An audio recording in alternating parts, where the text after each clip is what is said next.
Hello and welcome to Dukascopy TV. I'm Andrew Saks-McLeod from Leap 8, and today with me in the studio in Geneva, Switzerland is Tom Higgins, CEO and founder of Goldeye. Hello Tom. Good morning. Hi. And today we're going to talk about, following our highly technological theme, we're going to talk about visualization.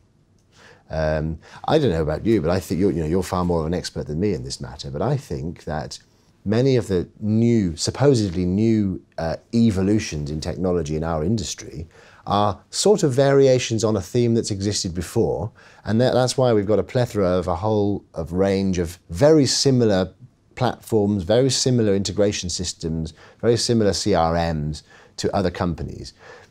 But I think that something we were talking about earlier today really dawned on me, that sometimes it takes a clean head from outside the whole business to come up with a revolutionary system that will lead the future. Yeah, I absolutely agree. And there's a good example where there's a friend of mine who built a visualization tool, and that tool is incredibly powerful for visualizing data in all sorts of ways.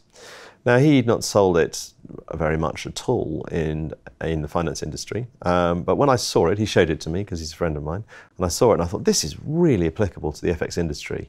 Of course, he didn't know that because he's not in the FX world. We worked with him to modify it so that it was closely allied to FX trading, so hybrid B-book, A-book trading, to visualize your profitability and your risk.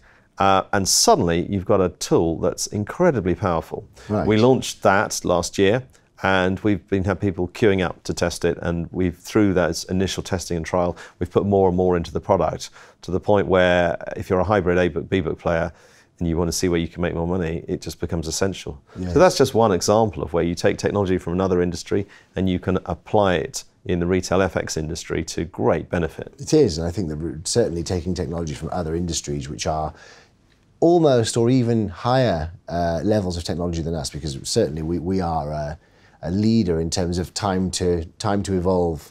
You know, think about the last 1 year, let alone 5 years, the changes in the way that things are done in most companies is not recognizable today to how it was a year ago, especially after what happened in January this year, and that was a market matter, but it still affected the development of risk management technologies and platforms and so forth. So taking developers from the outside will perhaps relieve the fact that some of the existing technology companies and R&D people and even marketing executives that are used to working with our industry are bogged down with the way that they have to evolve it. Taking from the outside is probably a way of really making a break, starting afresh, and then engaging the new user from that. I agree. I mean, there's another area, just quite recently, a friend of mine left his company and went to another one. He said, just come and see what we do. We're nothing to do with FX or retail FX. Come and see what we do. See if you think there might be some applicability. So this was a reconciliation system, and I think there's absolute applicability in the middle office and the back office to reconcile your positions between your exchanges, your LPs, and your internal trading. If you have any covering, if you're doing any cover trades, and rather than tick box, which people still do in back offices, they have a tick sheet between their positions and their bank's positions, which is horribly error prone and time consuming and expensive. An automated system can make that a almost instant process, and you can run the reconciliation as often as you like. So you really lower your risk from errors occurring, from positional differences, which is the most dangerous thing you can have. So we're working with them to automate that with the trading platforms and the various liquidity providers that we work with. So you can say, okay, I'm using Coronex today and I'm using MetaTrader, and I want to reconcile my positions between those two. You click a button and it'll do it. So we couldn't do that without their reconciliation technology. They wouldn't have the route to market and the business domain expertise to work in retail FX to make it work really cleanly. And so together, you get a fantastic solution that's very cost effective, that you can then apply to a whole bunch of retail FX brokers.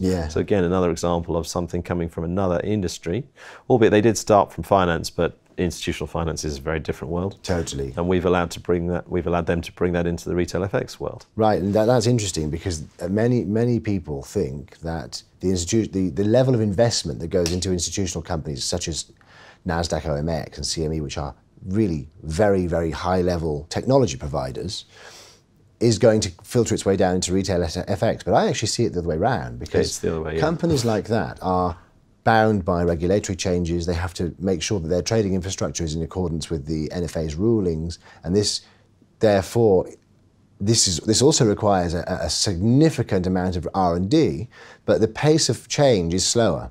In the retail sector, we can really move things on quickly. And actually, for example, China is a region which now is mushrooming in terms of traders. Many Forex companies have managed to achieve some degree of success in China, but it's a small, tiny percentage of what's really going to happen. Now you have giant IBs there. You have potentially their Forex market will have its own set of rules.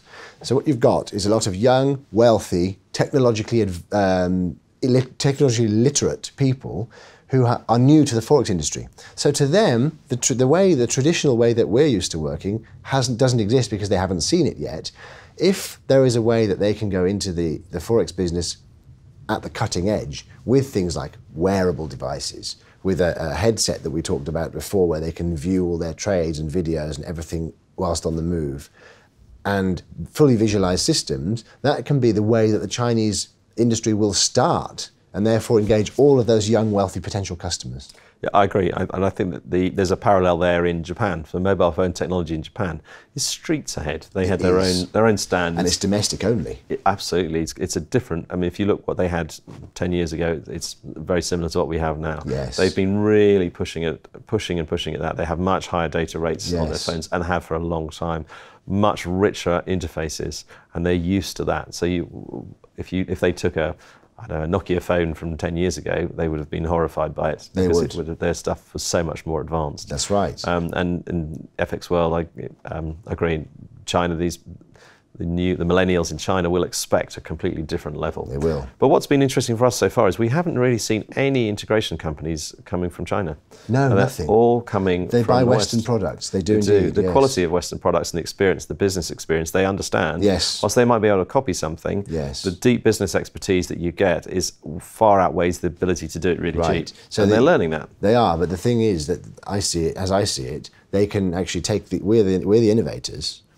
They can take that, license it, manufacture it on a large scale in China to perfection with a very obedient and very smart workforce, and then sell that into the millennials there. Now, the millennial, if you think about the wealthy millennials, is something like 120 million people, I think. That's just the millennials with enough wealth and resources to be able to do this. That's a vast market, and they are going to start from Apple and Samsung watches, not from desktop PCs. They are, and that's why we've opened an office there, because we see so much scope there. Fascinating area. Yes, absolutely, it is indeed. So that's very, very interesting indeed. Thank you very much for joining us again, Tom. Thanks very much. Nice to see you. That's Tom Higgins, founder and CEO of Goldeye.